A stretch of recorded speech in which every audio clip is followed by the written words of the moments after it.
4 mois à sillonner les eaux de la côte est du Groenland. L'Atka, ou brise-glace en inuit, est de retour à La Rochelle avec 250 prélèvements scientifiques.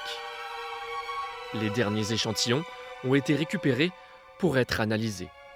Les glaciers dans cette partie du Groenland, ils sont en train de fondre de façon accélérée. Et une des grosses questions, c'est qu'est-ce qui va se passer, qu'est-ce qu'ils vont émettre en plus pendant cette fonte. Donc il y a en particulier un potentiel pour faire une relâche de méthane, par exemple, de protoxyde d'azote, mais aussi de carbone qui a été stocké soit sous les glaciers, soit dans les glaciers pendant très longtemps. Et ce qu'on ne sait pas, ce sont les conséquences que ça va avoir sur les écosystèmes des fjords. Racheté il y a un an, le voilier a été minutieusement préparé pour mener à bien cette expédition.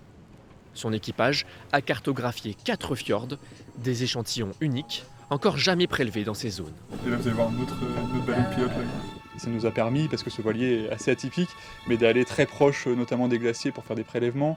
Ce dont je me suis rendu compte, c'est déjà aussi la taille immense de la calotte polaire qu'on peut voir, du coup, cette calotte polaire du Groenland. Et là, on se rend compte que, oui, cette calotte polaire, même si elle est absolument immense, elle est fragile parce qu'on voit aussi tous les icebergs qui sont déversés dans l'océan. Dans cette mer de glace parfois impraticable, l'Atka a rarement dépassé les 2 nœuds. À la barre, le capitaine a dû redoubler de vigilance.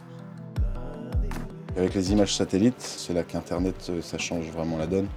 On a pu voir au quotidien le déplacement de la glace, parce que la glace, elle vient du fond des fjords, et elle vient également des côtes plus nord du Groenland.